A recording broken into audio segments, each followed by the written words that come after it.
Continuing with our Chapter 10 lecture, you have what's known as an amortization schedule in front of you. This is for a fixed rate mortgage. With a fixed rate mortgage, once again, that means that you're going to pay a fixed interest rate for the actual life of that loan. So this is for a 30-year mortgage for a $100,000 loan at an interest rate of 5%. This is showing the monthly payment for principal and interest is $537. Now, every month, a portion of this payment will be applied against the principal balance, and a portion goes toward interest. Now, there's an actual form that shows the amount of interest that you must pay each month is based upon the principal or the amount that's owed, the interest rate, and the time factor. So there's a calculation that will show you exactly how to determine the amount of interest that you will pay each month based upon the interest rate, how often you're paying, and the outstanding balance. So what I want to point out is that you notice that of the $537 that you paid, $417 went toward interest. So only $120 was applied toward the actual balance, the $100,000, bringing the balance down to $99,880. Now the good thing is for the next month, the interest is based upon the $99,880, a little bit less. So you can see the interest applied is going to be smaller or a little bit less as the loan balance continues to go down. But still notice that it's not until roughly around almost 200 payments till the interest and the amount of principal are almost equal. And even then, you're still paying a little bit more in interest than principal. So the sooner you can pay down your monthly balance or your mortgage balance, the lower amount you will end up paying in interest. Okay? So the larger the mortgage amount, the larger your payment. So make sure again you have a mortgage amount that you can afford. Okay? And the larger the interest rate, the larger the mortgage payment. This is where your credit comes in. So you want to make sure that you have a really good credit score, anywhere from 720 or higher. That will allow you to get a lower interest rate, and that can have a huge impact on your monthly mortgage payment. Okay? So here is another sample of a interest paid per year on a 30-year mortgage. So again, once again, this is showing you the total amount applied toward the principal balance. This is showing the total interest that you paid in that year. So once again, we have to go all the way down to roughly the 17th year before the amount of principal exceeds the amount of interest that was paid in a given year. Because the higher the loan balance, the more you're going to pay in interest. So whatever you can do to reduce your principal balance, it will save you money on paying interest. This is just an actual graph format, which is interesting. The tan colors represents the amount of interest. The blue color represents the interest payments. So once again, you can see in those earlier years, the interest is dominating your payments. It's not until anywhere between year 17 or so to where the interest or the principal amount is about the same as the interest. And then, of course, as you pay more money, you owe less. Now more of your payment is being applied to the principal compared to the actual interest. Okay? Now, the longer the maturity, the lower the monthly payment. So if I do a 30-year mortgage, that would allow me to have a lower monthly payment. However, the longer the maturity, the more interest you're going to pay over the actual life of the loan. So you're saying, yes, I am paying a lower monthly payment, but I'm going to pay a higher interest amount in total because of the time period of the actual loan. Okay, so let's take a look at different mortgage amounts and what the payment would be based upon a 30-year mortgage and a 5% interest rate. So you see that again at $60,000, your monthly payment will be $322. Now again, I want to make sure you guys are aware that these amounts will be called just principal and interest. You still have to pay for insurance as well as taxes. And those amounts we'll discuss a little bit later will be added to this monthly mortgage payment. So you're paying more than $322 because you got to also add in the interest, the insurance and taxes to determine the overall monthly mortgage payment. But as you can see, as the mortgage amount is increasing, so does the amount of the monthly mortgage payment. Okay, so there are websites that will allow you to calculate the estimated monthly payment based upon a specified mortgage amount, a certain interest rate, and a maturity period. You can go to the Bloomberg.com website.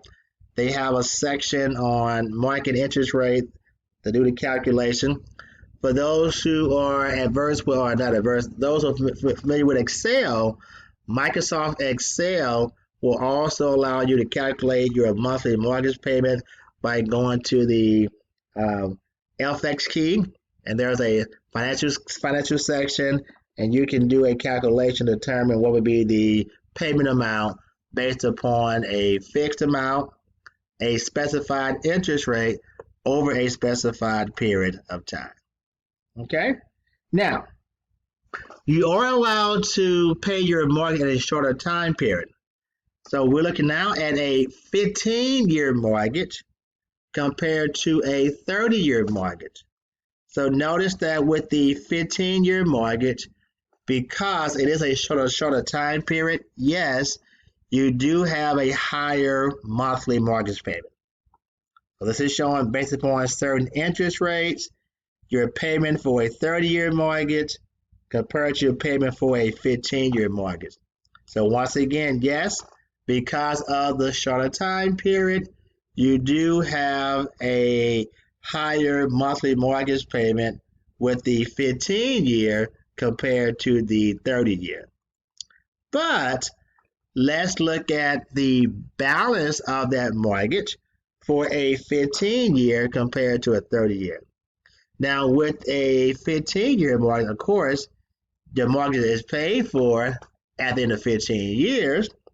But with a 30-year mortgage, you would still owe $67,000 at the end of that 15 years. So you borrowed $100,000, but if you pay over 30 years, once again, you would still owe $67,000, almost $68,000 at the end of 15 years.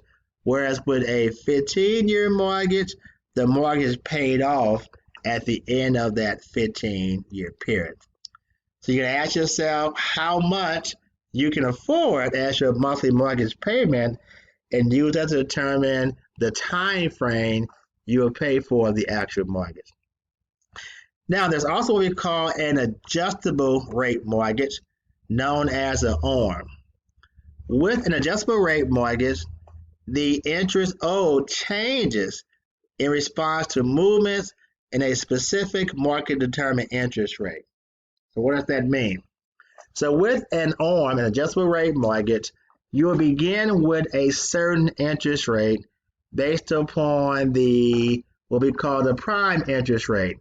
That is the rate that the government charges banks when they loan them money.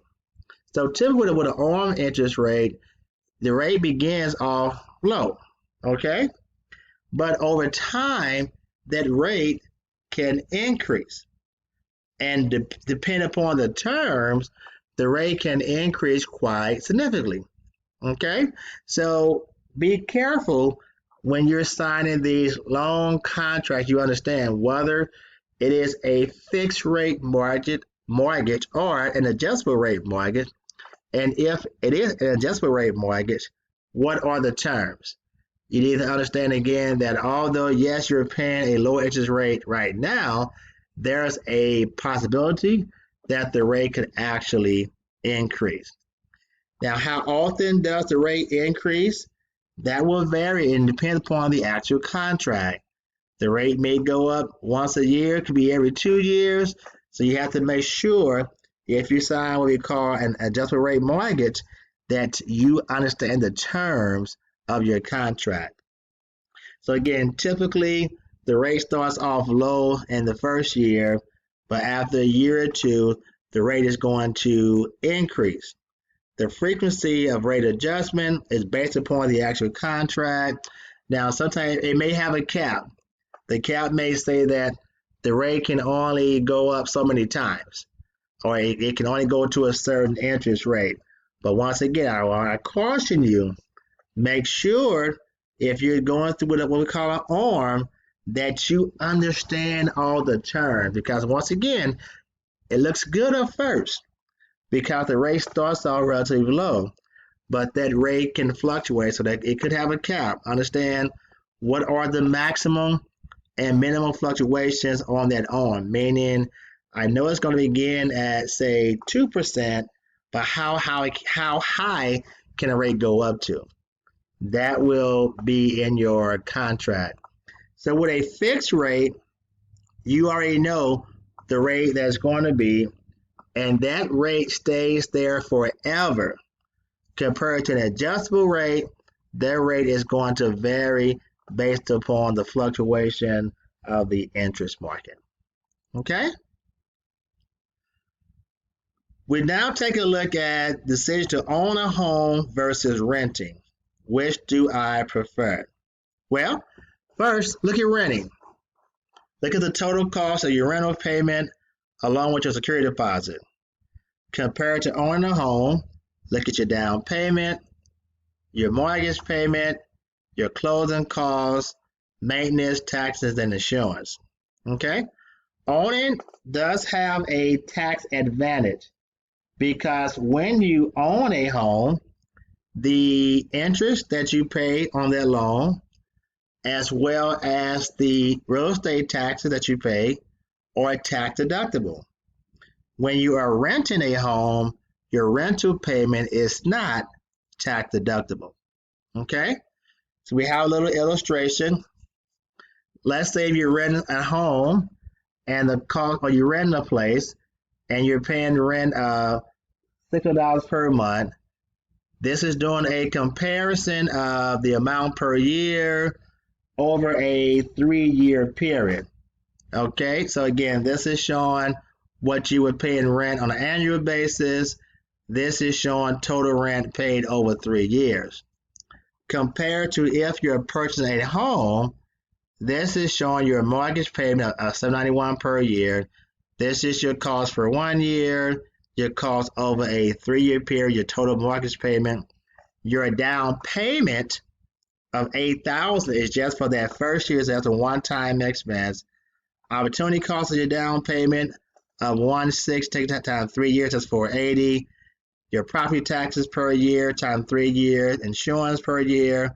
Your closing costs, again, it's a one-time cost, and then your maintenance cost of $1,000 per year. So the total cost of your home before tax benefits, in this case, is $49,356.